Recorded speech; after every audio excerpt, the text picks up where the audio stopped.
जय Hind.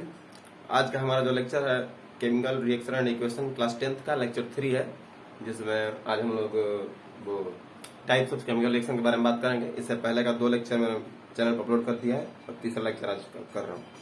Types of chemical reaction के बारे में आज पढ़ना है हम लोग को। Topic is types of chemical reaction. Types of chemical reaction के बारे में पढ़ना है, मतलब ये है कि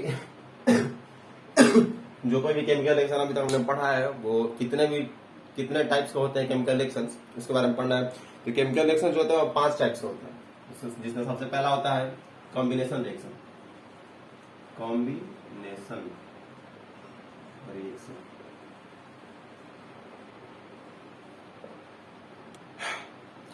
5 टाइप्स में से जो पहला होता है रिएक्शन का टाइप वो होता है कॉम्बिनेशन रिएक्शन। कॉम्बिनेशन रिएक्शन में क्या होता है कि सिंपल सा कॉम्बिनेशन दिया हुआ तो मतलब कंबाइनिंग होता है। कंबाइनिंग तो आप लोग समझते ही होंगे।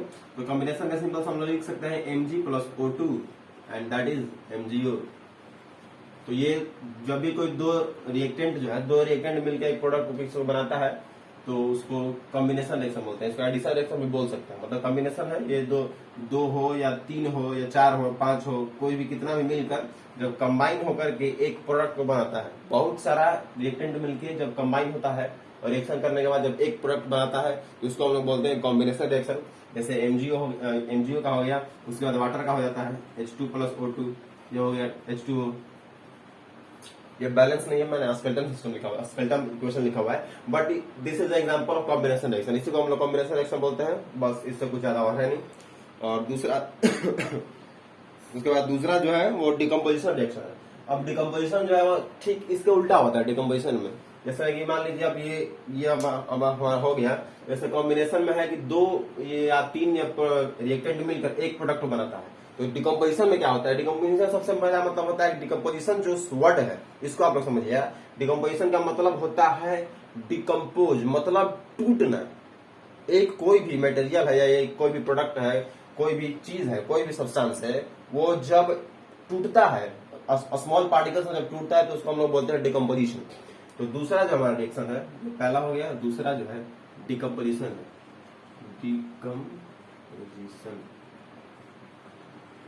डिकम्पोजिशन रिएक्शन, ये रिएक्शन का शॉर्ट फॉर्म है।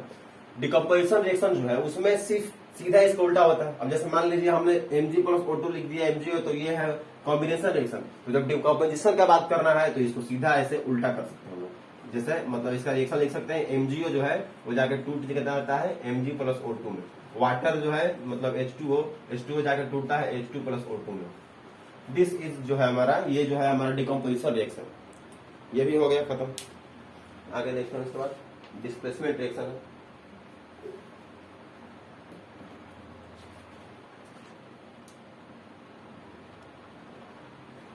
डिकम्पोजिशन हमारे जैसे एक और एग्जांपल हम ले सकते हैं डिकम्पोजिशन का। ये डिकम्पोजिशन जो है इसको हम लोग लिख सकते हैं CaCO3 जो है जब इसको हीट किया जाता है तो इसका भी डिकम्पोजिशन होता है। तो इसका जो डिकम्पोजिशन होता है वो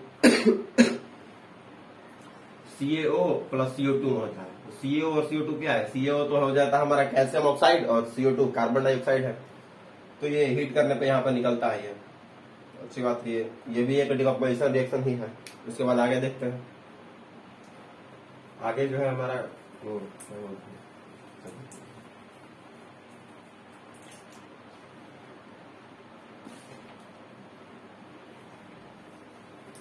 इसमें एग्जांपल्स हैं, बुक में दिए हुए बहुत सारे, उसको याद कर लेना और बस खास नहीं।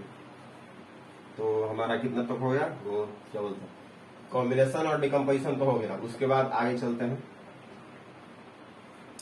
अगला है हमारा डिस्प्लेसमेंट रिएक्शन। देखिए इसको थोड़ा समझना है। डिस्प्लेसमेंट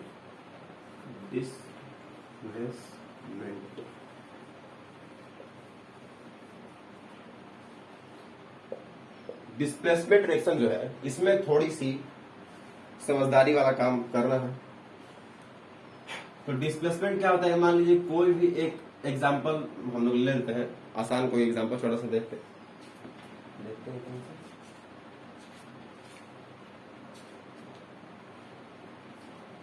डिस्प्लेसमेंट में ले सकते हैं हम लोग, एक मिनट, डिकम्पोजिशन सॉरी हो गया। एक मिनट, मैंने एक चीज छोड़ दिया है। इससे पहले एक चीज है जो मैंने छोड़ दिया, उसको बता देता हूँ पहले। डिकम्पोजिशन जो रिएक्शन है जो हमने पढ़ा अभी, उसके कुछ यूजेस होते हैं, उसके बारे में थोड़ा सा एक बार देख लेते हैं। तो डिकम्पोजिशन जो है कहाँ पे, हाँ यहाँ पे। डिकम्पोजिशन में 2-3 तरह के रिएक्शंस होते हैं। जैसे डिकम्पोजिशन रिएक्शन जो है हमारा दूसरा जो रिएक्शन है डिकम्पोजिशन जो हमारा ये रिएक्शन है, इसमें 2-3 तरह के रिएक्शन आते हैं। इसको बांट सकते हैं, मतलब मान सकते हैं कि इसके 2-3 तरह के टाइप्स होते हैं डिकम्पोजिशन रिएक्शन के भी। उसमें होता है, मान लीजिए पहले एक होता है इलेक्ट्रोलाइसिस, एक होता है इलेक्ट्रोलाइसिस, एक होता है लाइट रिएक्शन, मतलब लाइट के अंडर में इसका रिएक्शन होता है, और तीसरा होता है हीट रिएक्शन। मतलब कहने का मतलब ये है कि डिकम्पोजिशन तो हम लोगों को पता है कि कोई भी चीज जब टूटता है तो उसको डिकम्पोज बोलते हैं। तो मान लीजिए यहाँ पे कोई एक प्रोडक्ट है, मान लीजिए मतलब सब्सटेंस है, इसका जब रिएक्शन हो रहा है तो यहाँ पे जो है, यहाँ पे या तो इलेक्ट्रोलाइसिस होगा, या तो यहाँ पे लाइट में टूटेगा, या तो यहाँ पे फिर हीट में टूटेगा। तो इसी को बोलते हैं, ये 3 पार्ट्स में डिवाइड हुआ है। तो उसको पहला जो इलेक्ट्रोलाइसिस डिकम्पोजिशन है, उसमें वाटर जो होता है, वाटर का इलेक्ट्रोलाइसिस होता है। मतलब हम लोगों ने यहाँ तक तो अभी तक सुना था पहले कि H2 और O2 जब मिलता है तो वाटर बनता है, लेकिन एक ऐसा भी रिएक्शन होता है डिकम्पोजिशन का इलेक्ट्रोलाइसिस रिएक्शन, जिसमें वाटर को स्प्लिट अप कर सकते हैं हम लोग, वाटर को उसके हाइड्रोजन और ऑक्सीजन में तोड़ सकते हैं। तो वो जो रिएक्शन है ना, वो इलेक्ट्रोलाइसिस बोला जाता है। जैसे मान लीजिए यहाँ पे जो वाटर है H2O जो है, H2O को जब हम लोग इलेक्ट्रोलाइसिस करते हैं, H2O का जब इलेक्ट्रोलाइसिस होता है तो H2O जो है H2 प्लस O2 में टूट जाता है। ये डिकम्पोजिशन तो है, लेकिन ये डिकम्पोजिशन जो है वो इलेक्ट्रोलाइसिस डिकम्पोजिशन है, ठीक ना। ये इलेक्ट्रोलाइसिस डिकम्पोजिशन है। उसके बाद होता है लाइट है, पहले हीट है कोई भी। अच्छा, इलेक्ट्रोलाइसिस में एक इसका होता है, उसके बाद एक NaCl का होता है। NaCl का भी इलेक्ट्रोलाइसिस होता है, सेम यही चीज है। NaCl भी टूटता है Na प्लस Cl माइनस में, Na प्लस होता है Cl माइनस होता है। उसके बाद वो होता है, क्या बोलते हैं, एल्यूमिनियम ऑक्साइड Al2O3 होता है, नहीं सॉरी एल्यूमिनियम क्लोराइड ही होता है LCl। एल्यूमिनियम क्लोराइड भी नहीं, सॉरी ठीक है, Al2O3 जो है ये बैलेंस होगा। Al2O3 भी है, वही भी एल्यूमिनियम में और ऑक्सीजन में टूटता है। इसका रिएक्शन बैलेंस नहीं किया मैंने। तो ये सब इलेक्ट्रोलाइसिस है। देखिए आगे थोड़ा सा मिलेगा है, डिकम्पोजिशन का यूज होता है कहीं कहीं पे। तो डिकम्पोजिशन का यूज अब यहाँ से हम लोग को देखने से समझ सकते हैं कि मान लीजिए जैसे यहाँ पे NaCl है, तो NaCl क्या होता है NaCl को हम लोग बोल सकते हैं ओर ऑफ सोडियम, Al2O3 को हम लोग बोल सकते हैं ओर ऑफ एल्यूमिनियम। तो डिकम्पोजिशन जो रिएक्शन है ये थोड़ा सा इंपॉर्टेंट इसलिए है, इसका यूज भी होता है क्योंकि जब कभी भी हमको किसी मेटल को एक्सट्रैक्ट करना हो, मतलब 3rd चैप्टर में लोग पढ़ेंगे एक्सट्रैक्शन ऑफ मेटल्स, तो एक्सट्रैक्शन ऑफ मेटल्स में डिकम्पोजिशन रिएक्शन का बहुत ज्यादा यूज होता है। क्योंकि कोई भी इस तरह का सब्सटेंस जो होते हैं उसको हम लोग हीट से, लाइट से या इलेक्ट्रोलाइसिस से किसी भी तरह से मेटल को एक्सट्रैक्ट करना है तो डिकम्पोजिशन रिएक्शन हम लोग करा देते हैं। डिकम्पोजिशन रिएक्शन कराने के बाद हम लोग का मेटल जो एक्सट्रैक्ट हो जाता है, हम लोग को प्योर मेटल मिल जाता है, जिसको फिर जहां जैसा इसका यूज हो वहां पे यूज किया जाता है। तो डिकम्पोजिशन का ये यूज होता है। आगे वो टॉपिक दिया हुआ है। उसके बाद लाइट जो रिएक्शन होता है, सॉरी लाइट में जो रिएक्शन होता है तो उसका होता है AgCl होता है और AgBr होता है, मतलब सिल्वर क्लोराइड और सिल्वर ब्रोमाइड। देखिए AgCl होता है, जो AgCl जो है उसको लाइट में उसका रिएक्शन होता है Ag प्लस Cl, ठीक है, Ag plus Cl 2, sorry Cl तो 2 होता है ना सर।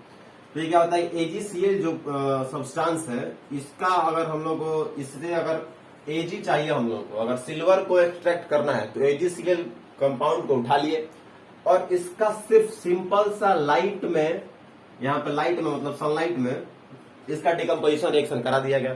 तो जब AgCl का लाइट में डिकम्पोजिशन होता है तो Ag और Cl2 में टूट जाता है। तो हमारे यहाँ से Ag जो है इसको हम लोग लेकर अपना एक्सट्रैक्शन हो गया, एक्सट्रैक्शन ऑफ मेटल। दूसरा चीज उसके बाद इसी तरह से सेम इसी तरह से आता है AgBr। तो AgBr में भी Ag अलग हो गया और Br अलग हो गया। अरे बार-बार 2 छोड़ रहा हूँ। उसके बाद डिकम्पोजिशन हो गया, लाइट हो गया, हीट हो ही गया है। आगे हीट तो पहले ही हो चुका था, तो तीनों चीज हो ही गया। देखिए यूजेस ऑफ डिकम्पोजिशन रिएक्शन, अब जो मैंने यूज बताया है उसी तरह से यूज यहाँ पे होता है। देखिए कैसे कौन कौन सा यूज है। The decomposition reaction carried out by electricity are used to extract several metal from their naturally occurring compounds like chlorides और ऑक्साइड। जो मैंने अभी यहाँ पे बात किया है, क्लोराइड ये वाला है और ऑक्साइड था एल्यूमिनियम ऑक्साइड। तो यहाँ पे वो वही बोल रहा है कि डिकम्पोजिशन रिएक्शन का जो यूज होता है मेटल को एक्सट्रैक्ट करने के लिए यूज किया जाता है उसको। For example sodium metal extracted by the electrolysis of molten sodium chloride, where aluminium metal is extracted by the electrolysis of molten aluminium oxide. तो इसी तरह से जितना एल्यूमिनियम ऑक्साइड है, उसके बाद सोडियम क्लोराइड है, इन सबको मोल्टेन स्टेट में होता है पहले से, तो इन सब का इलेक्ट्रोलाइसिस करके हम वहां से मेटल को एक्सट्रैक्ट कर सकते हैं। तो ये हो गया हम लोग का डिकम्पोजिशन रिएक्शन का यूज। उसके बाद decomposition reactions in our body. अब हमारा बॉडी जो है, हमारे बॉडी में भी डिकम्पोजिशन रिएक्शन होता है। ये बताने वाली बात नहीं है, समझ सकते हैं आप लोग। जैसे हम लोग खाना खाते हैं तो खाना भी जो है, जब हम लोग खाना खाते हैं तो खाना भी फूड पार्टिकल्स है स्मॉल पार्टिकल्स में टूटता है। स्मॉल पार्टिकल्स में टूटता है, वो किस किस में टूटता है वो लाइफ प्रोसेस में बात कर रहा है उसका। लेकिन आप लोग बस इतना समझ लीजिए कि जो digested food in our body is an example of decomposition reaction. When we eat food like wheat, मतलब फूड जो भी खाते हैं हम लोग, then decompose to give sugar, simple sugar like glucose in our body. हमारे बॉडी में जो फूड हम लोग लेते हैं वो भी स्मॉल पार्टिकल्स में टूटता है और हम लोग एनर्जी प्रोड्यूस करता है। तो वो भी एक तरह से डिकम्पोजिशन रिएक्शन ही हुआ। चलिए डिकम्पोजिशन खत्म हो गया यहाँ पे। अब आते हैं डिस्प्लेसमेंट रिएक्शन।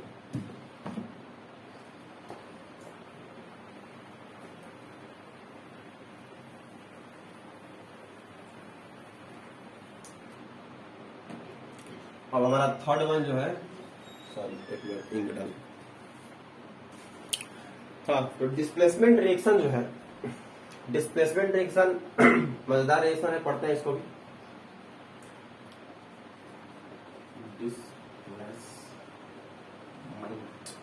रिएक्शन, चलिए तो डिस्प्लेसमेंट रिएक्शन जो है, इसमें नाम से ही पता चल रहा है कि किसी एक एलिमेंट को डिस्प्लेस कर दिया होगा, एक जगह से दूसरे जगह पे भेज दिया होगा। तो इसका छोटा सा एग्जांपल ले लेते हैं पहले। सबसे इजी एग्जांपल जो है वो हमारा है NaCl बस, नहीं छोड़िए इसको, इससे भी इजी रहता है।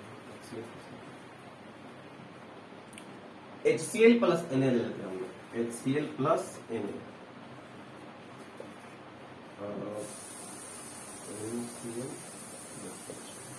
ये बहुत आसान दूसरा रिएक्शन है, समझने के लिए मैंने ले लिया पहले।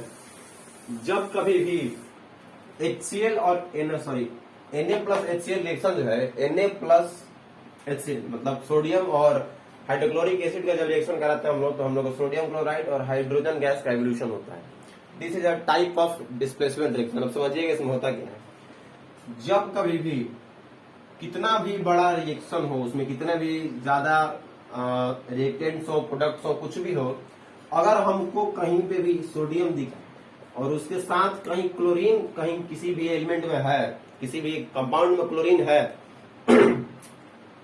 तो ये जो सोडियम है या कोई भी मेटल है, तो मेटल्स का अपना नेचर होता है। उसका नेचर क्या होता है कि कोई भी मेटल हो, उसका नेचर होता है कि उसको जहां भी कुछ दिखे, क्लोरीन या ऑक्सीजन मतलब क्लोराइड या ऑक्साइड जहां कहीं भी दिखे, वो सबसे पहले जो मेटल है क्लोराइड या ऑक्साइड के साथ कॉम्बिनेशन करना चाहता है।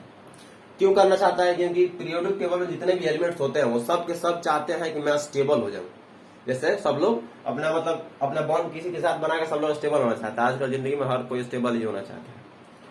तो उसी तरह से मेटल्स भी जो है, वो कोई भी मेटल हो जहां पे भी उसको क्लोराइड या ऑक्साइड दिखे, वो फटाफट दौड़ के आता है और चाहता है कि जितना जल्दी हो सके मैं बॉन्ड बना के इसके साथ अपना स्टेबल हो जाऊं। मेरे को बाकी दुनिया से मोह माया से कोई मतलब ना हो, मैं इसके साथ अपना स्टेबिलिटी अपना गेन कर लूं, आराम से ऐश करूं, स्टेबल हो गए। तो सोडियम को यहाँ पे क्लोरीन दिखा, तो सोडियम ने क्या किया कि सोडियम आया यहाँ पे, हाइड्रोजन को बोला कि भैया अब तुम निकलो यहाँ से, अब मुझे इसके साथ बॉन्ड बनानी है। तो हाइड्रोजन ना कह सकता है, उसके मन की मर्जी है, ना कह सकता है। लेकिन एक टर्म आता है, एक चीज होता है रिएक्टिविटी सीरीज, एक नाम आता है, ये एक रिएक्टिविटी सीरीज होता है। रिएक्टिविटी सीरीज होता है, जो चैप्टर 3 में पढ़ना, अभी नहीं पढ़ना उसको, लेकिन उसके बारे में थोड़ा जान लीजिए कि रिएक्टिविटी सीरीज जो होता है ये डिस्प्लेसमेंट रिएक्शन में बहुत काम आएगा। क्योंकि यहाँ पे डिस्प्लेसमेंट रिएक्शन तभी हो पाता है जब रिएक्टिविटी सीरीज जो है उसको फॉलो कर पाता है। कहने का मतलब ये है कि जो सोडियम यहाँ पे जो है, अब ये तो दुनिया का रीत है कि बलवान लोग कमजोर पर अपना दम दिखाते हैं, तो यहाँ पर सोडियम भी वही है। सोडियम को मान सकते हैं हम लोग बाहुबली है, ठीक ना। तो सोडियम क्या करता है कि सोडियम यहाँ पे आता है, हाइड्रोजन अगर ना भी करे तो भी हाइड्रोजन को मार के भगा देता है, भाई चलो निकलो यहाँ से, क्योंकि सोडियम जो है हाइड्रोजन से मोर रिएक्टिव होता है। बात को समझिएगा, डिस्प्लेसमेंट यहाँ पे हो रहा है, लेकिन क्यों हो रहा है? सोडियम जो है वो हाइड्रोजन को हटाकर क्लोरीन के साथ खुद अपना बॉन्ड कैसे बना पाता है, बॉन्ड बनाने में कैसे सक्षम है? इसलिए क्योंकि सोडियम जो है वो हाइड्रोजन से ज्यादा रिएक्टिव है। Most reactive element is sodium then hydrogen. Hydrogen से जो है सोडियम ज्यादा रिएक्टिव है, इसलिए क्या करता है कि सोडियम हाइड्रोजन के जगह पे आके हाइड्रोजन को हटा देता है और खुद का बॉन्ड बना देता है NaCl।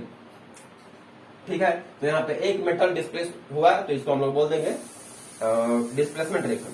और उसके बाद हाइड्रोजन बचा तो हाइड्रोजन अपना इवोल्यूशन हो गया, इवोल्यूशन ऑफ हाइड्रोजन यहाँ पे हो जाता है, तो बस हो गया। इसमें इंपॉर्टेंट यही है कि हम लोग को पता होना चाहिए कि कौन सा एलिमेंट जो है किस एलिमेंट से मोर रिएक्टिव है। तो आगे पढ़ने के बाद पता चल जाएगा, जो ज्यादा रिएक्टिव होता है वही लेस रिएक्टिव को हटा के वहां पे अपना खुद का बॉन्ड बना लेता है। तो एक एग्जाम्पल तो ये हो गया, उसके बाद एक और एग्जाम्पल देख लेते हैं हम लोग।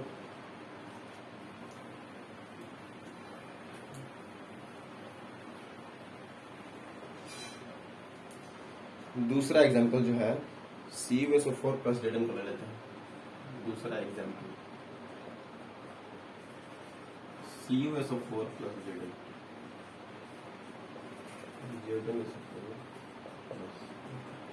अब ये जो डिस्प्लेसमेंट रिएक्शन है, यहाँ पे भी हम लोग यहाँ से इस रिएक्शन को देखने से क्या पता चलता है?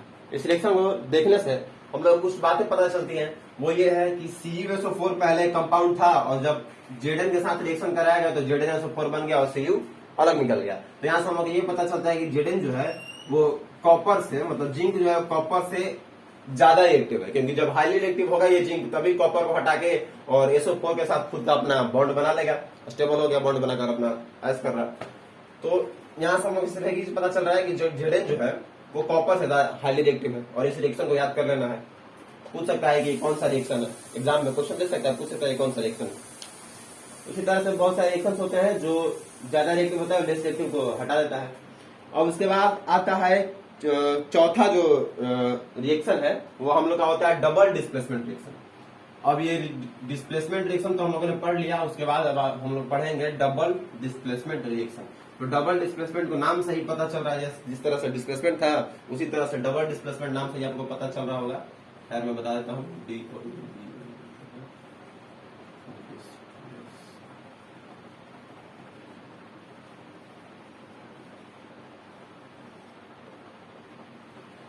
अब देखिए डबल डिस्प्लेसमेंट रिएक्शन जो है बहुत इजी है, इसमें कुछ ज्यादा नहीं है।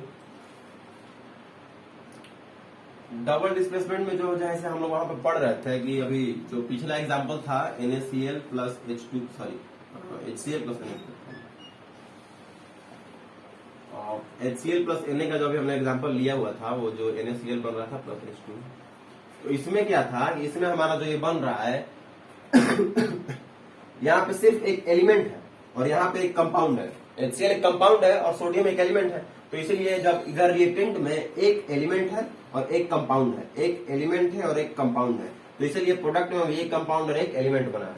लेकिन अगर दोनों तरह कंपाउंड हो, यहाँ पर भी कंपाउंड हो, तो रिएक्शन प्रोडक्ट में भी दोनों तरफ कंपाउंड ही होगा, एलिमेंट नहीं होगा। क्योंकि यहाँ पे होता है एक्चुअली ये है डबल डिस्प्लेसमेंट में HCl और Na जो है, तो अब यहाँ पे Na सिर्फ एक एलिमेंट नहीं लेना पड़ेगा, अब यहाँ पर हम लोग कंपाउंड लेना पड़ेगा। तो जब कंपाउंड लेंगे हम लोग तो क्या होगा कि इसके साथ जो यहाँ पे अटैच होगा, जैसे मान लीजिए Na है, Na के साथ मान लीजिए कोई X एलिमेंट है, तो जब Na जो है वो क्लोरीन के साथ अपना रिएक्शन करेगा तो हाइड्रोजन अलग निकलता है डिस्प्लेसमेंट में। लेकिन अगर डबल डिस्प्लेसमेंट हो तो क्या होते हैं, यहाँ पे भी रिएक्टिविटी सीरीज वही है जो मैंने बताया पिछले में, जो ज्यादा रिएक्टिव और लेस रिएक्टिव हटा देगा। तो सोडियम जो है अब क्लोरीन के साथ रिएक्शन करेगा, तो वो तो ठीक है कर लिया। तो हाइड्रोजन कहेगा ठीक है भाई तुम क्लोरीन के साथ करते हो तो मुझे भी कुछ चाहिए हो। तो जब यहाँ पे हाइड्रोजन को दिखेगा कि यहाँ पे X जो है वो एलिमेंट वो अलग हो गया है, अब सोडियम तो अलग हो ही गया है, तो हाइड्रोजन जो है वो X के साथ मिलके H2X बना लेगा। तो ये हो गया हमारा double displacement reaction. HCl plus NaX है तो NaCl प्लस H2X हो गया, डबल डिस्प्लेसमेंट रिएक्शन। एग्जांपल देख लेते हैं हम लोग, मैं मिटा दूंगा।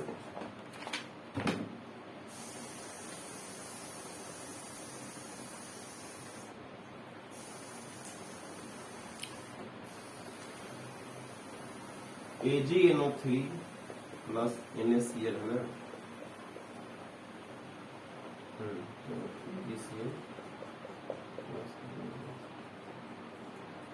अब ये जो है यहाँ पे एक चीज जो है थोड़ा सा चेंज होगा कि यहाँ पे अब कोई लेस रिएक्टिव हो या कोई मोर रिएक्टिव हो, डजंट मैटर, क्योंकि अगर मान लीजिए सोडियम मोर रिएक्टिव है तो सिल्वर को हटाएगा ही, और अगर सिल्वर मोर रिएक्टिव होगा तो भी सोडियम को हटाएगा ही। वो रिएक्टिविटी सीरीज में याद कर लेना, अभी उसको जानने की जरूरत नहीं है।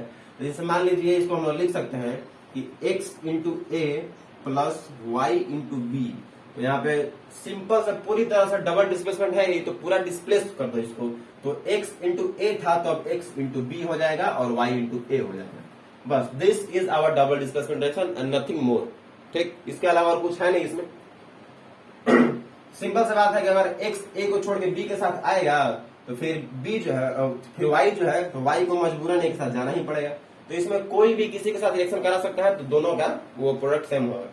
ठीक है, तो पहला एग्जांपल ये हो गया AgNO3 प्लस NaCl, तो Na जो है NO3 के साथ चला जाएगा और Ag जो है Cl के साथ चला जाएगा। हो गया।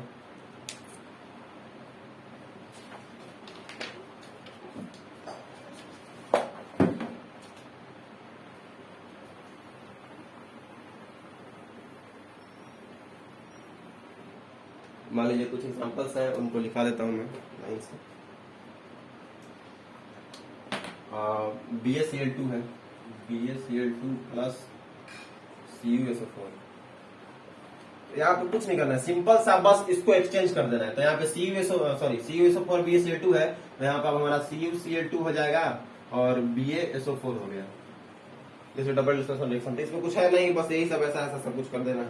उसके बाद मान लीजिए CuSO4 प्लस क्या है H2S है, तो CuS प्लस H2SO4 हो गया। जैसे डबल डिस्प्लेसमेंट रिएक्शन, बस यही करना है, उसमें कुछ खास नहीं है। चलिए खत्म हो गया। हाँ, फिफ्थ जो है मजेदार है, और फिफ्थ हमारा है ऑक्सीडेशन एंड रिडक्शन रिएक्शन। इसको जरा गौर से सुनिएगा, बस सुनना ही, सुनने से सब कुछ हो जाता है। गूगल पे बोलने से सब कुछ होता है, मेरे पास सुनने से सब कुछ होता है। Oxidation and reduction reaction, fifth one is oxidation and reduction reaction.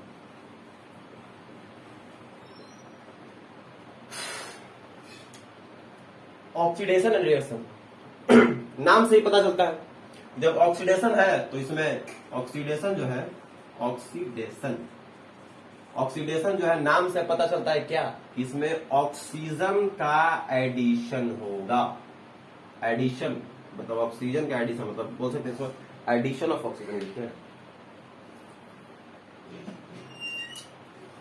Addition of oxygen. Simple सा, ऑक्सीडेशन का मतलब हुआ एडिशन ऑफ ऑक्सीजन। लेकिन ऑक्सीडेशन का सिर्फ इतना ही मतलब नहीं होता है, इसका दो डेफिनेशन होता है। कौन कौन सा भाई? तो या तो एडिशन ऑफ और होता है, समझिएगा बात को। ऐसा नहीं कि अगर कोई पूछ दिया कि what is the definition of oxidation, तो ऐड कर देना, यहाँ पे ऐड नहीं करना है, यहाँ पे और करना है। तो कह सकते हो आप कि या तो एडिशन ऑफ ऑक्सीजन हो, उसको हम लोग ऑक्सीडेशन बोलते हैं, या और रिमूवल ऑफ हाइड्रोजन। ठीक, दोनों में से कोई एक ही बोल सकते हैं, ऐसा दोनों सही है, इसको बोल दो या इसको बोल दो। या तो ऑक्सीजन का जो है एडिशन हो, और नहीं तो हाइड्रोजन का रिमूवल हो। अगर ये दोनों में से कोई भी चीज हो रहा है तो वो ऑक्सीडेशन है। इसको याद सिंपल सा करना है, ऑक्सीडेशन मतलब एडिशन ऑफ ऑक्सीजन। अब जहां पे ऑक्सीजन ऐड होगा वहां पे हाइड्रोजन रिमूव होगा, तो एक ही बात है। तो पहला ये हो गया ऑक्सीडेशन, और दूसरा होता है रिडक्शन।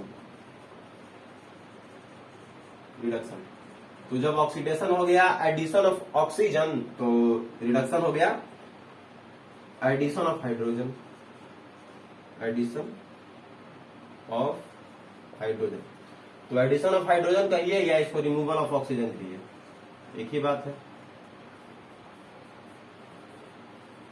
ठीक है, लिख लीजिए इसको वर्ड्स में अपना, मतलब मैं तो इजी लिखा हूं शॉर्ट में, अपने वर्ड्स में लिख सकते हैं कि एडिशन ऑफ ऑक्सीजन और रिमूवल ऑफ हाइड्रोजन, और इसमें एडिशन ऑफ हाइड्रोजन और रिमूवल ऑफ ऑक्सीजन, ऑक्सीडेशन हो गया, रिडक्शन हो गया। चलिए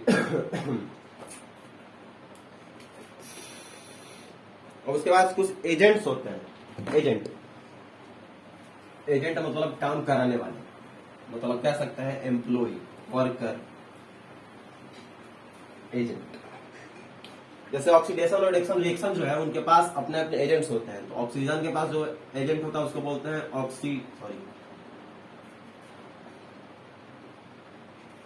ऑक्सीडाइजिंग एजेंट। तो देखिए सिंपल सी बात है कि ऑक्सीडेशन जो होता है ना बाबू, ऑक्सीडेशन जो होता है और एडिशन ऑफ ऑक्सीजन जो हो रहा है वहां पे, तो जिस भी एलिमेंट के कारण, कोई भी एक ऐसा एलिमेंट हो जिसके कारण, या जो एलिमेंट ऑक्सीडेशन करा रहा है, बात तो समझना है, सिंपल सा है, जो कोई भी एलिमेंट हो ऑक्सीडेशन करा रहा है, मान लीजिए ऑक्सीडेशन जो करा रहा है उसको हम लोग बोलते हैं ऑक्सीडाइजिंग एजेंट। और उसी के साथ फिर रिड्यूसिंग एजेंट है, रिड्यूसिंग एजेंट। तो रिड्यूसिंग एजेंट का मतलब हुआ कि जो रिडक्शन करा रहा है, जो रिडक्शन करा रहा है उसको रिड्यूसिंग एजेंट, और जो ऑक्सीडेशन करा रहा है उसको ऑक्सीडाइजिंग एजेंट। सिंपल सी बात है बस।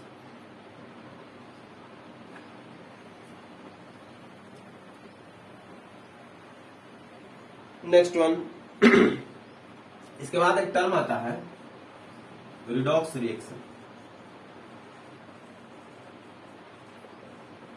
लिख लीजिए इसको,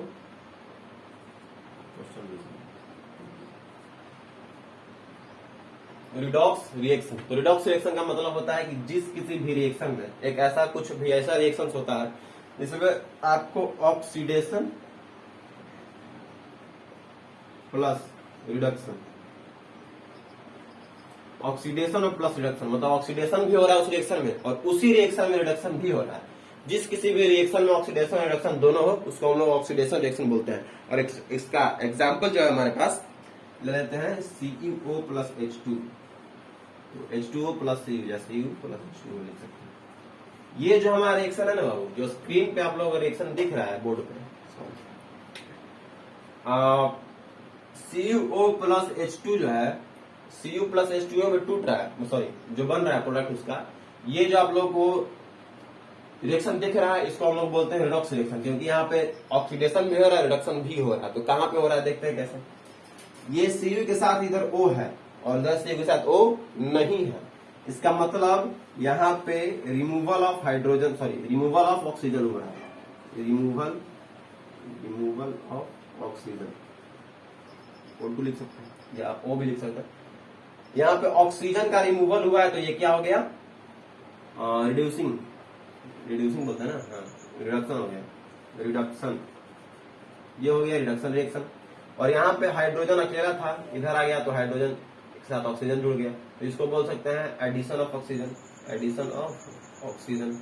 और ये हो गया ऑक्सीडेशन रिएक्शन। ठीक है, तो एक ही रिएक्शन में दो चीज हो गया। पहला जो था यहाँ पे ऑक्सीजन था इसके साथ, और यहाँ पे ऑक्सीजन देखते हैं कि ऑक्सीजन तो चला गया, इसके पास ऑक्सीजन नहीं था और इसके बाद एक ऑक्सीजन आ गया, तो ये हो गया रिड्यूसिंग और ये हो गया ऑक्सीडाइजिंग। उसके बाद जो एजेंट का जो बात है, तो एजेंट के बारे में समझते हैं कि एजेंट यहाँ पे कौन है, कैसा है। कॉपर यहाँ पे सिंपल सा हमारा मटेरियल जो है, कॉपर मटेरियल बोल रहा हूँ, जो कंपाउंड है कॉपर ऑक्साइड तो सिंपल सा कंपाउंड है, अपना नेचर में है या जहां पे भी अपना आराम से बैठा हुआ। लेकिन अचानक से क्या होता है कि H2 आके इसके साथ रिएक्शन करा देता है, करने लगता है। तो जब H2 इसके साथ रिएक्शन कर रहा है तो इस H2 के कारण, बात को समझिएगा अब यहाँ पे, इस H2 के कारण, दिस इज कातिल, ये कातिल है इसका। इस H2 के कारण ये कॉपर जो है अपना ऑक्सीजन खो देता है। देखिए यहाँ पे इस H2 के कारण कॉपर ऑक्साइड जो है अपना ऑक्सीजन खो देता है। तो इसलिए इस H2 को, इस कातिल H2 को, इस खूनी H2 को हम लोग क्या बोलेंगे, रिडक्शन करा रहा है ये H2, तो इस H2 को हम लोग बोलेंगे रिड्यूसिंग एजेंट, मतलब Ra, रिड्यूसिंग एजेंट। और उसके बाद हाइड्रोजन अपना घूम रहा था ऐसे ऐस कर रहा था, तभी अचानक कॉपर ऑक्साइड आया और अपना ऑक्सीजन, और दूसरा टर्म बात कर रहे हैं हम लोग, दूसरे टर्म के। अब एक हैंड पे ये था, अदर हैंड पे क्या है कि हाइड्रोजन अपना ऐसे घूम रहा था और कॉपर ऑक्साइड जो आया और अपना ऑक्सीजन हाइड्रोजन को दे दिया। जब अपना ऑक्सीजन हाइड्रोजन को दे दिया तो हाइड्रोजन हो गया ऑक्सीडाइज। तो जब ऑक्सीजन ये ऑक्सीडाइज हो गया, और किसके कारण होगा, कॉपर ऑक्साइड के कारण, तो इस कॉपर ऑक्साइड को हम लोग बोलेंगे ऑक्सीडाइजिंग। ठीक है, कॉपर ऑक्साइड जो है हमारा ऑक्सीडाइजिंग एजेंट है। चलिए हो गया, और एग्जांपल कोई है? एक और एग्जांपल कर लेते हैं ऑक्सीडेशन और रिडक्शन का, बड़ा मजा आने वाला है। अभी तो मजा आ ही रहा होगा, बहुत मजा आ रहा है, सिर्फ सुनना है, सुनने से सब कुछ होता है।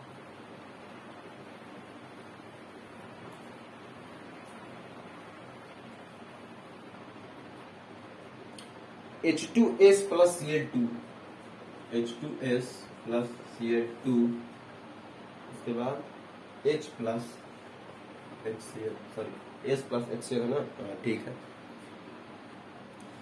अब ये जो हमारा रिएक्शन है H2S plus Cl2, सिर्फ S है यहाँ पे ना, सल्फर प्लस HCl। ये जो रिएक्शन है इसको हम लोग पहचानते हैं, इसमें क्या क्या हो रहा है, कहाँ पे। इसमें कंफ्यूजन होने वाली कोई बात नहीं है, बट मैं बता देता हूँ अगर कंफ्यूजन होगी तो।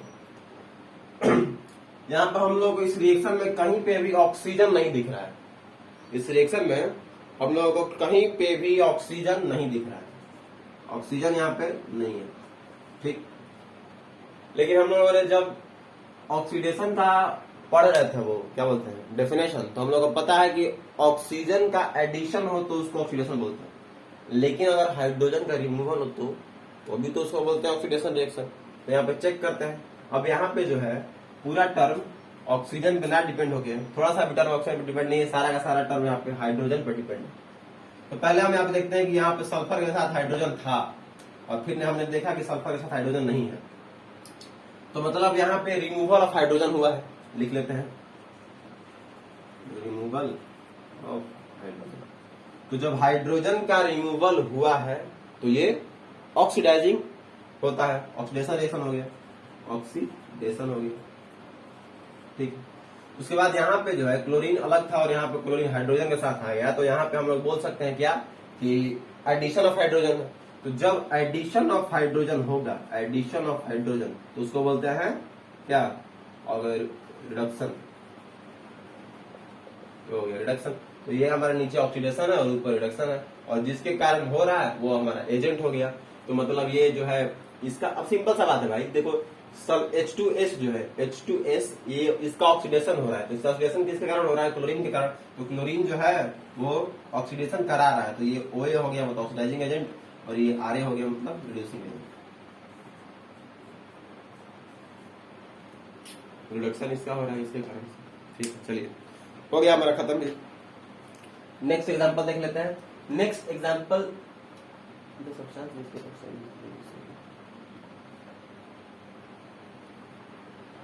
नेक्स्ट एक टर्म है छोटा सा, उसको समझ लेते हैं, थ्योरी बोल सकते हैं इसको, theory. There is another concept of oxidation and reduction in the term of metals and non metals. अब यहाँ पे एक अनदर कंसेप्ट है ऑक्सीडेशन और रिडक्शन का, कि ऑक्सीडेशन जो है, ऑक्सीडेशन एंड रिडक्शन, यहाँ पे वो कंसेप्ट हम लोग पढ़ चुके हैं ऑक्सीजन और हाइड्रोजन का। एक यहाँ पे अलग कंसेप्ट है, और वो कंसेप्ट ये है कि the addition of non metallic element is called oxidation. Non metallic element, जब कभी भी नॉन मेटालिक एलिमेंट जो है, नॉन मेटालिक एलिमेंट, अगर नॉन मेटालिक एलिमेंट्स का एडिशन हो रहा है तो उसको हम लोग ऑक्सीडेशन बोलते हैं, और अगर मेटालिक एलिमेंट्स का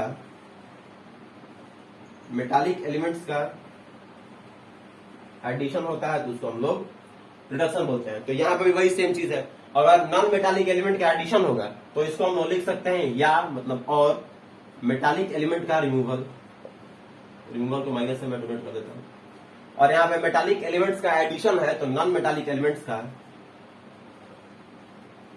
रिमूवल होगा, जिसको हम लोग माइनस से डिनोट कर देते हैं समझने के लिए। तो बस सिंपल सा है। अगर नॉन मेटालिक एलिमेंट सिर्फ याद कर लीजिए इतना कि नॉन मेटालिक एलिमेंट का अगर एडिशन हो रहा है तो वो ऑक्सीडेशन है, और अगर मेटालिक एलिमेंट्स का एडिशन हो रहा है तो वो रिडक्शन है।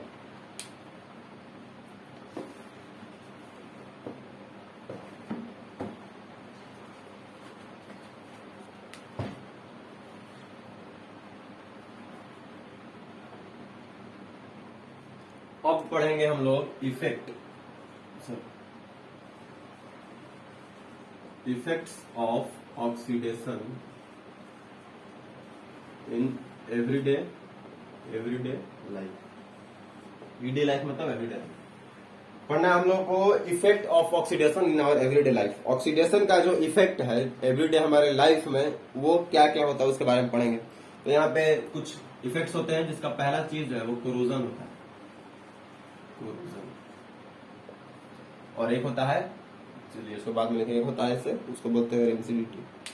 कोरोजन होता है। कोरोजन जो टर्म है, कोरोजन का सिंपल सा अगर मतलब हम लोग समझे आम भाषा में, एवरीडे लाइफ जो है तो आम भाषा में समझेगा तो कोरोजन का मतलब होता है जंग लगना, रस्टिंग जिसको बोलते हैं। जंग जो है रस्टिंग, आयरन को रस्टिंग बोलते हैं, आयरन जो होता है रस्ट होता है। जंग लगने को बोल सकते हैं हम लोग कोरोजन। तो इसका डेफिनेशन जो होता है, बुक में जो डेफिनेशन आपको याद करने को मिलेगा पढ़ने को, वो होता है द स्लोली या ग्रेजुअली, मतलब स्लोली जो मान लीजिए धीरे धीरे होता है। कोरोजन जो होता है वह धीरे धीरे होता है।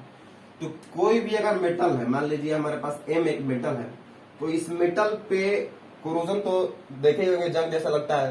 तो कोई भी मेटल किसी बाहरी एलिमेंट के कारण, ऑक्सीजन के कारण, एसिड के कारण या मॉइस्ट के कारण, वाटर के कारण, ये सब जो है, इन सब चीजों के कारण अगर ये मेटल जो है खराब होने लगता है, ईटेन अप ग्रेजुअली, बुक में आपको वर्ड होगा ईटेन अप ग्रेजुअली, मतलब ये एलिमेंट्स जो है इस मेटल को खाते जा रहे हैं, इस मेटल को खत्म करते जा रहे हैं, जंग लग रहा है, इसका कबाड़ होता जा रहा है, खत्म टूट जा रहा है। तो जिस तरह से, जिस प्रोसेस से धीरे धीरे ये टूट रहा है मेटल, उस प्रोसेस को हम लोग बोलते हैं कोरोजन।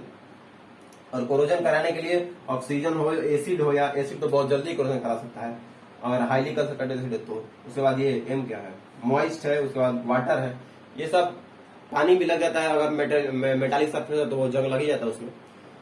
तो ये कोरोजन हो गया स्लोली। इसका डेफिनेशन मैं पढ़ देता हूँ। Corrosion is the process in which metals are eaten up gradually by the action of air, moist, oxygen, chemical या एसिड है। उसके बाद rusting of iron, metal is most common form of corrosion. Corrosion का जो most common form है वो rust है, मतलब रस्टिंग ऑफ आयरन। तो इसका रस्टिंग ऑफ आयरन जो है, रस्ट का फॉर्मूला होता है, देखिए मैं इसको लिख देता हूं, Fe plus O2 plus water, 2x water, मतलब ये 2 मोल ऑफ वाटर है। एक से यहाँ पर और कुछ ज्यादा मोल हो गया, 2Fe2O3। Fe2O3 तो आयरन ऑक्साइड है ही, उसके साथ कुछ मोल ऑफ वाटर होता है। और ये जो फॉर्मूला है इसको हम लोग बोलते हैं रस्ट। ये रस्ट का फॉर्मूला है। इधर रिएक्शन को इधर बैलेंस करना है, 4Fe साइड होता है, 4Fe plus 3O2, 4Fe plus 3O2। तो ये जो हमारा फॉर्मूला है ना, ये रस्टिंग ये करा रहा है, इस एक से रस्टिंग रिएक्शन बोल सकते हैं इसको, रस्टिंग है, ये रस्ट का फॉर्मूला है। इतना ये सब चीज जब आयरन पे मिल जाता है तो रस्ट बनाता है, और ये बहुत कमजोर मेटल होता है, मतलब रस्ट हो गया तो कमजोर ही है, हाथ से भी टूट सकता है, rusting to iron, rust to iron. अब इसके बाद हम लोगों को रेंसिडिटी पढ़ना है। तो रेंसिडिटी देखिए, इसमें एवरीडे लाइफ में इसको हम लोग देखने को बड़ा सब्सटेंस, बहुत सारा सब्सटेंस है जो रेंसिडिटी पे बने हुए होते हैं, खाने पीने वाले सामान भी होते हैं। तो इसमें थोड़ा मजा आएगा, अभी देखते हैं इसको। सॉरी, इससे पहले हम लोग एक चीज और बताते हैं, प्रिवेंशन पढ़ना है। प्रिवेंशन का मतलब होता है बचाव। तो जो आयरन पे रस्टिंग हो रहा है या जो किसी भी मेटल्स पे कोरोजन हो रहा है ना, तो उस कोरोजन को बचाने के लिए हम लोग के पास कुछ प्रोसेस, कुछ तरीके होते हैं। जैसे मान लीजिए उसको हम लोग ऑयलिंग कर दिए, ऑयलिंग। अगर कोई जैसे नाइफ होता है, सबसे बढ़िया एग्जांपल नाइफ है, चाकू जो है, चाकू जो होता है हम लोग का जब खराब होने लगता है, उसमें जंग लगने लगता है, तो हम लोग उस पर तेल से मालिश कर देते हैं, मतलब टाइमली करना पड़ता है। तो वो ऑयलिंग करना, ऑयलिंग हो गया तो ऑयलिंग से भी कोरोजन नहीं होता है, प्रिवेंशन कर सकता है। उसके बाद दूसरा है पेंटिंग होता है, किसी भी मेटालिक सरफेस को अगर रस्टिंग से बचाना है, कोरोजन से बचाना है, तो उसको पेंट कर दीजिए। तीसरा होता है ऑयलिंग या ग्रीसिंग भी होता है, साथ में ग्रीसिंग लिख देते हैं इसको। ऑयलिंग ग्रीस होता है कुछ, ग्रीसिंग शायद होता है। ग्रीस लगा देना पे भी वो भी यहाँ पे नहीं होता है। उसके बाद पेंटिंग कर दिया जाता है, या सबसे बेहतरीन एग्जाम्पल जो है उसको बोलते हैं वो स्टील। स्टील जो है, स्टील एक आयरन का ही एक मॉलिक्यूल है, उसको मॉलिक्यूल नहीं कंपाउंड बोल सकते हैं। स्टील जो है वो आयरन का एक मॉलिक्यूल है, जिसको हम लोग बोलते हैं स्टेनलेस स्टील। स्टील जो होता है किसी किसी मेटल्स पे लिखा हुआ होता है, या बर्तन पे तो ज्यादा होता है स्टेनलेस स्टील। स्टेनलेस स्टील का मतलब होता है कि कभी जंग नहीं लगेगा, है ना। अब हम यहाँ पे पढ़ रहे हैं हम लोग कि पानी से, ऑक्सीजन से या मॉइस्ट से मेटालिक सरफेस जो है वो खराब होने लगता है, कोरोजन होने लगता है। लेकिन अगर ऐसा है तो फिर जो हम लोग बर्तन में खाना खाते हैं वो भी तो मेटल होता है, लेकिन उसमें कभी जंग नहीं लगता है। क्वेश्चन यहाँ पे रेज होना चाहिए कि यूटेंसिल्स जो होते हैं, यूटेंसिल्स में तो हमेशा पानी में भीगा रहता है, लेकिन फिर भी वो खराब नहीं होता, उसमें जंग नहीं लगता है, वो कोरोजन से खराब नहीं होता, उसमें कोरोजन नहीं होता है। मतलब क्यों नहीं होता है? इसलिए नहीं होता है कि वो यूटेंसिल्स जो है वो स्टेनलेस स्टील होता है, वो एक मेटल नहीं होता है, वो सिर्फ एक मेटल नहीं होता है, वो मेटलॉइड होते हैं। वो कुछ कंपाउंड बनाया जाता है 2-3 एटम मिला के, उसको चैप्टर 3 में बता दूंगा, अभी समझ नहीं आ रहा। बस इतना समझ लीजिए कि यूटेंसिल्स जो है उनको वो स्टील होते हैं, और स्टील जो होता है एक मेटल नहीं होता है, और स्टील होता है उसमें कुछ एक और होता है मिला के बनाया जाता है उसको, तो स्टेनलेस होता है। उस पर कितना भी पानी चला जाए उससे कुछ दिक्कत उसको नहीं होने वाला। और चौथा जो प्रोसेस होता है पॉलिशिंग होता है। तो जो बर्तन हम लोग का होता है, बर्तन तो ऐसा ही पॉलिश भी होता है, और उसमें स्टेनलेस स्टील होता है वो, तो इसलिए उस पर जंग नहीं लगता है। तो उसके बाद दूसरा टर्म जो है रेंसिडिटी है हमारा।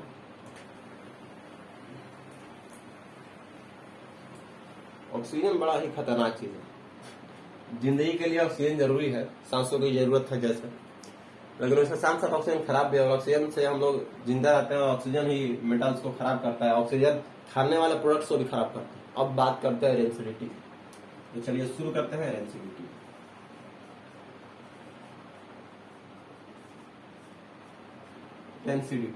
रेंसिडिटी का मतलब होता है कोई भी फूड पार्टिकल हो, कोई भी फूड पार्टिकल मतलब खाने वाला फूड, ये मान लीजिए फूड ही हो, कोई भी फूड मटेरियल हो, उसमें जब एडिशन हो जाता है ऑक्सीजन का तो उसको बर्बाद कर देता है। अगर ऑक्सीजन फूड में मिल गया, पूरी तरह से मिल गया, तो इसको बर्बाद कर ही देगा, इसी को हम लोग रेंसिडिटी बोलते हैं। तो इसका डेफिनेशन हम लोग बोल सकते हैं कि the condition produced by aerial oxidation. देखिए जैसे फूड होता है, और ये सबसे ज्यादा कहाँ पर होता है पता है? सबसे ज्यादा उस तरह के फूड्स में होते हैं जो ऑयल कंटेनिंग फूड होता है, फैट कंटेनिंग फूड जो होते हैं, ऑयल कंटेनिंग या फैट कंटेनिंग, ये सब फूड्स में ज्यादा होता है, जिसमें ज्यादा तेल हो, ज्यादा फैट हो, उसमें ऑक्सीडेशन जल्दी होता है उसका, वो जल्दी खराब होता है। तो रेंसिडिटी का मतलब होता है कि जो फूड जो होते हैं, कभी कभी आप लोग देखिए, आप अपने भाषा में सीधा सीधा बात बताते हैं आपको कि जो रेंसिडिटी का मतलब है, जैसे खाना कोनो भी बाटे अरुआ गेल ना, तो ओकरा के हमनी रेंसिडिटी कहली। आप हमनी की भाषा में यही कहली कि खाना जब अरुआ जाला, ओकरा से खराब टेस्ट आवे लगला, तो ओकरा के हमनी रेंसिडिटी कहली। तो रेंसिडिटी का मतलब ये हो गई कि अनप्लीजेंट स्मेल, अनप्लीजेंट जो खराब स्मेल जो होता है, जिसको बोलते हैं कि अरुआ गेल बेटे, वह खराब स्मेल जब हटे ओकरे कहा जाए रेंसिडिटी। जब भी कभी कोनो खाना में ऑक्सीडेशन ज्यादा हो जाला, ऑयल कंटेनिंग या चाहे फैट कंटेनिंग फूड में, तो ओकरा के रेंसिडिटी बढ़ जाला, वो खराब हो जाला बहुत जगह। डेफिनेशन अगर लिखे है के बाद तो लिख ली कि the condition produced by aerial oxidation of fats and oil in food marked by unpleasant smell, taste and taste. उसका अनप्लीजेंट स्मेल भी होता है और टेस्ट भी अनप्लीजेंट हो जाता है, जिसको ना हम लोग खा सकते हैं और ना ही सूंघ सकते हैं, उसको बोलते हैं कि अरुआ गेल। ठीक, तो इस तरह के कुछ एग्जांपल्स होते हैं। जैसे मान लीजिए शादी ब्याह में जो बहुत सारा खाना बनता है, तो बहुत सारा खाना एक जगह होता है, तो उसके कारण भी, गैदरिंग के कारण भी, फूड गैदरिंग के कारण, और वो शादी ब्याह में तो खाना तो ऐसा ही फैटी होता है, ऑयली होता है, तो वहां पे तो गैदरिंग भी होता है, तो इसके कारण वहां वो सब खाना जल्दी खराब हो जाता है। रात में खाना बनता है और सुबह में मतलब तो ठीक रहता है कुछ, लेकिन दोपहर तक पूरी तरह से खराब हो जाता है। तो रेंसिडिटी जो है, रेंसिडिटी से बचने के लिए कुछ उपाय है हमारे पास, इसका भी प्रिवेंशन पढ़ लेते हैं।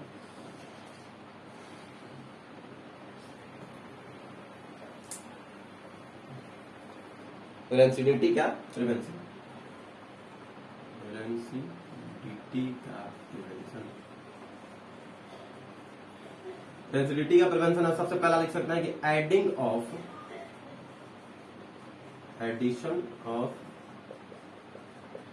एंटीऑक्सीडेंट्स। फूड जो है फूड पार्टिकल, फूड जो होता है, फूड में अगर हम लोग एंटीऑक्सीडेंट को ऐड कर देंगे, एंटीऑक्सीडेंट्स कुछ मटेरियल्स होते हैं, अगर एंटीऑक्सीडेंट को हम लोग ऐड कर देंगे तो वो जो है ऑक्सीजन से रिएक्शन नहीं करने देगा।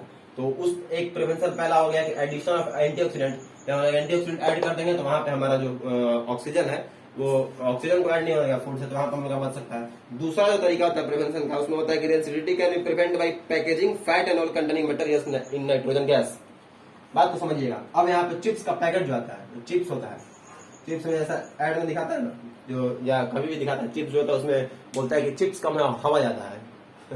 चिप्स में चिप्स कम होता है हवा ज्यादा होता है। हवा ज्यादा इसलिए नहीं होता है कि वो मटेरियल कम डालना पड़े, हवा एक्चुअली ज्यादा इसलिए होता है कि चिप्स जो है वो सबसे ज्यादा फैटी मटेरियल होता है। Chips most fatty and oily material होता है चिप्स। तो चिप्स में क्या करता है कि उसमें एयर भरा होता है, बहुत ही ज्यादा एयर होता है उसमें, मतलब पैकेट में पूरा एयर ही फुल होता है, आप लोग देखे होंगे। तो वो जो एयर होता है उस एयर में नाइट्रोजन गैस डाला होता है। नाइट्रोजन गैस जो वो भी एक एंटीऑक्सीडेंट की तरह ही काम करता है। मतलब जहां पे किसी भी पैक्ड कंटेनर में अगर नाइट्रोजन रखा हुआ है तो वहां पे ऑक्सीडेशन नहीं हो पाने देगा, ठीक है। ये नाइट्रोजन जो है इस चिप्स को ऑक्सीडाइज नहीं होने देगा, तो चिप्स हमारा कभी खराब नहीं होगा। तो जब उसमें जब तक नाइट्रोजन रहेगा वो जब तक चिप्स को खराब नहीं होने देगा। तीसरा चीज बात है करते हैं, rancidity can be prevented by retarded by keeping the refrigerator. और दूसरा चीज जो है, तीसरा जो है वो किसी भी फूड मटेरियल को अगर हम रेफ्रिजरेटर में रख देंगे, जिसको हम लोग फ्रिज बोलते हैं, FRIDGE, रेफ्रिजरेटर को फ्रिज बोलते हैं, सबको पता ही होगा। तो फ्रिज में जब हम लोग फूड मटेरियल्स को रख देते हैं तो वहां पे भी उसका रेंसिडिटी से प्रिवेंशन हो सकता है। इसके बाद तीसरा हो सकता है कि एयर टाइट कंटेनर्स। अब एयर टाइट कंटेनर का मतलब क्या बताता हूँ। एयर टाइट कंटेनर जैसे आलमंड्स जो आता है, जिसको हम लोग शायद पिस्ता बादाम बोला जाता है इधर, तो आलमंड जो होता है, आलमंड का पैकेट जो होता है ना, मान लीजिए अगर यहाँ पे बताता हूँ, मान लीजिए अगर ये आलमंड का पैकेट है तो उसमें आलमंड्स ऐसे ऐसे होते हैं, देखिए ऐसे ऐसे ऐसे, मतलब ऐसे एकदम एकदम एक दूसरे में चिपका हुआ होता है। ऐसा लगता है कि आलमंड का पैकेट लेकर किसी के सर पे मार दे, सर फोड़ देगा, इतना टाइट होता है। तो टाइट इसलिए होता है कि जब पैकिंग होता है ना आलमंड का, तो उसको पैकिंग करते वक्त वैक्यूम क्लीनर से उसके अंदर का पूरा एयर निकाल लिया जाता है, और जब पूरा एयर निकल जाएगा तो उसमें ऑक्सीजन भी नहीं रहेगा। तो जब ऑक्सीजन होगा ही नहीं तो एडिशन उसका होगा नहीं। जब ऑक्सीडेशन का एडिशन नहीं, ऑक्सीडेशन रिएक्शन नहीं होगा तो फिर ये खराब कभी नहीं होगा। रेंसिडिटी से इसको बचाया जा सकता है। यहाँ पे प्रिवेंशन है कि एयर टाइट कंटेनर कर दिया जाता है, उसमें से पूरा एयर निकाल लीजिए, बस हो गया प्रिवेंशन उसका। और उसके बाद एक तीसरा होता है कि लो लाइट जहाँ होती है ना, जहाँ पे लो लाइट होता है, LIGHT, जहाँ पे लो लाइट होता है वहां पे प्रिवेंशन तो पूरी तरह से नहीं कर सकते हैं, लेकिन थोड़ा कुछ देर तक उसका टाइम बढ़ा सकते हैं। खराब तो होगा बट कुछ देर तक संभाल सकते हैं उसको। तो अगर शादी ब्याह में ये अच्छा यूज होता है। अगर ज्यादा मटेरियल कहीं गैदरिंग फूड हो तो उसको लो लाइट में रखिए उसको, तो वहां पे आपका खराब जल्दी नहीं होगा। अगर लाइट जला दिए, वही पीला वाला लाइट बड़ा बड़ा जला दिए, तब तो बहुत जल्दी खराब होगा। ठीक है, इसके साथ हमारा क्लास 10th का चैप्टर 1 जो है कंप्लीट हो गया पूरी तरह से। आप लोग पढ़ लीजिए और क्वेश्चन कर लीजिए, अगर क्वेश्चन कोई होगा तो मैं बता दूंगा। ठीक है, थैंक यू।